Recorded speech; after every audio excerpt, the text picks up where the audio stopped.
দিল। বাবু হয় আগে সে আমাকে ডিভোর্স লেটার পাঠায়। কেন মানুষ গ্রহণ করে না? আমি কি সমাজের এতটাই ফিকে? এই ভালোবাসার কি দাম আছে? আমাকে সবাই স্বার্থে ব্যবহার করছে। কিন্তু যদি কেউ একাধিক বিয়েকে ঘৃণা করে, এই বলেন মেয়ে হোক ছেলে হোক, যদি একাধিক বিয়েকে কেউ ঘৃণা করে, যে একাধিক বিয়ে করে তাকে যদি লুচ্ছা বলে, নাউজুবিল্লাহ, আল্লাহর এই আয়াত অনুযায়ী তার ঈমান থাকবে না।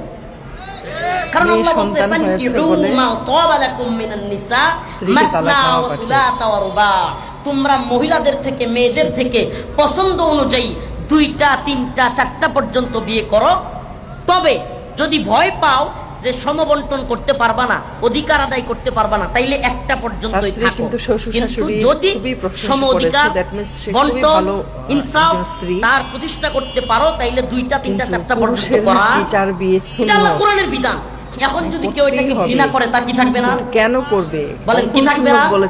কারণ এটা কোরআনের আয়াত। আমার জন্মটা নারায়ণগঞ্জ, তো আমার বাবা মার সাথে সম্পর্কটা ভালো যায় না। তারপর আমার বাবা, যেহেতু আমরা 4টা ভাই বোন ছিলাম, বাবা মায়ের সাথে ডিভোর্স হয়নি, কিন্তু বাবা খরচ দেয় না বা এরকম কিছু, তখন আমাকে একটা ফ্যামিলিতে দিয়ে দেয়, অন্য ফ্যামিলিতে বড় হই। তো আমি আর আমার বাবা মার কথা কিন্তু আমি আর বলতে পারবো না যে তারা কোথায় আছে, বা ওদেরকে জিজ্ঞেস করলে বলতো যে জানি না। আমিও কিন্তু তাদেরকে খুঁজতে থাকি, কিন্তু তাদের দেখা আমি আর পাইনি। তা আমি এক পর্যায়ে ওইখানে ওই ফ্যামিলিতেই বড় হই। সেই ফ্যামিলির বাবাটা খুব ভালো ছিল, মানে আমাকে খুব আদর করতো। তো আদর করতো বিধায় ওই ফ্যামিলির ছেলে মেয়ে আমাকে দেখতে পারতো না। যেহেতু আমি এতিম, ওই হিসাবে কিন্তু আমাকে বাবা কেন আদর করবে, তাদেরকে আদর করে না। তো সেই ক্ষেত্রে কি হয় যে দেখা গেছে যখন বাবা চলে যেত, তখন আমাকে বিভিন্ন জায়গাতে আঘাত করতো যাতে আমি চলে যাই এখান থেকে। তো তারপরে মানে আস্তে আস্তে ওখান থেকে বড় হই, এভাবেই আঘাত পেয়ে বড় হই। তারপরে ওই বাবাটাও মারা যায়।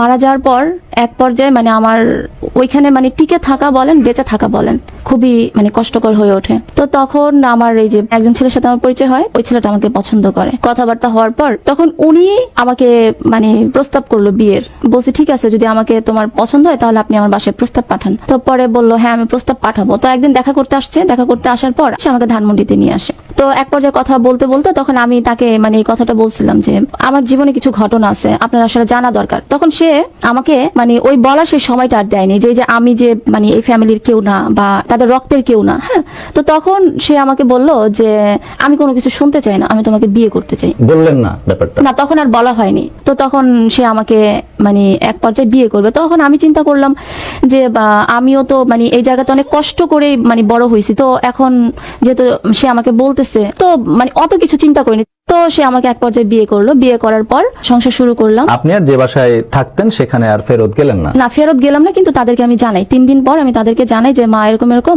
বিয়ে করছি, চিন্তা করে না, এই যে তোমাদের জামাই একটু কথা বলো। তো ওইভাবে আর কি। পরে ও বলতেছে যে সমস্যা হবে না, আপনার মেয়ে আমার কাছে ভালো থাকবে। বলার পর ও মানে আমাকে আমার শ্বশুর বাড়ির ওইখানে একটা বাসা নেয়। বাসা নেওয়ার পর তখন মানে তার বাবা মায়ের কাছে খবর যায় যে এরকম এরকম আপনার ছেলে বিয়ে করে। বিয়ে করার পর তখন তার বাবা মা পরের দিন কিছু লোক নিয়ে আমাকে নিয়ে আসে। ওর বাবা মা একটু ইয়া হয়। তো তখন ওর বড় ভাই বলল যে মেনে নাও মা, মানুষ তো, বিয়ে যেহেতু করে ফেলছে সে তো মানুষ। বলার পরে যে এইভাবেই ফ্যামিলিতে আছি। হ্যাঁ, তো তখন আমি দেখলাম যে ফ্যামিলিতে আমি গেছি, ওরা অত্যন্ত ভালো মানুষ, শিক্ষিত একটা পরিবার, অত্যন্ত ভালো। তখন মানে আমার মানে বাবু পেটে আসে। ও আমাকে বিয়ে করছে, ওর একটা স্বার্থ ছিল, তার যৌন সমস্যা ছিল। তো ওই সময় মানে তার বিয়ে করা জরুরি ছিল। তো তখন সে আমাকে বিয়ে করছে। তারপর যখন আমার বেবি হয়েছে তখন সে বলতেছে আমি আর সংসার করব না। আপনাকে বলতেছে হঠাৎ করে বাবু পেটে আসার পর। পরে আমি বলছি, তখন আমার শ্বশুর আল্লাহ জান্নাত নসিব করুক, উনি মারা গেছেন 1 বছর হয়েছে। তো উনি তখন বলতেছে না, আমার বংশে যেহেতু মানে বাতি আসতেছে, এই বাতি জ্বলবে, তুই থাকলে থাক, না থাকলে না থাক। ছেলেকে কথা বলছে, তোর বাচ্চা হওয়ার দায়িত্ব আমি নিলাম, আমার শ্বশুরের কথা বলছে। তখনই তাদের কথাতে বাচ্চাটা দুনিয়াতে আসে। এর মধ্যে তখন আমাকে প্রচন্ড মারধর করতো যে হ্যাঁ আমি তোর সাথে সংসার করবো না, তুই কি বুঝিস না, এই সেই, আমার একটা প্রবলেম ছিল সেই জন্য আমি তোকে বিয়ে করছি, এখন তুই আমাকে আল্লাহর রাস্তাতে আমাকে মাফ কর। তখন আমাকে ওইভাবে রেখে শ্বশুর শাশুড়ির কাছে রেখে আমাকে সে চলে গেল। তারপরে যে আমাকে 1 সপ্তাহ পরে বলতেছে আমি তো বলছি আমি তোমার সাথে সংসার করবো না, তুমি বাচ্চা নিয়ে থাকো, আর আমার আব্বা আম্মা তোমাকে অত্যন্ত ভালোবাসে, তুমি তাদের ভালো বউ, তুমি তাদের ভালো মেয়ে, তুমি ওই হিসাবেই থাকো, আমি তোমার সাথে নাই। এই কথা বলে মানে ফোনটা কেটে দিল। বাবু হওয়ার 3 দিন আগে সে আমাকে ডিভোর্স লেটার পাঠায় দেয়। তখন আমি আম্মাকে বললাম আম্মা আমি কি করবো এখন? পরে আম্মা বলতেছে আমি তোমাকে নিজের পায়ে দাঁড় করাবো। এই যে যাদের নারীদের কন্যা সন্তান, এটা কি নারীদেরই দোষ?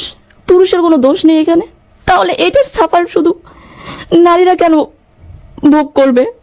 শুধু আমি না, আমার মতন এরকম অনেকেই আছে যারা কন্যা সন্তান জন্ম দেওয়ার পর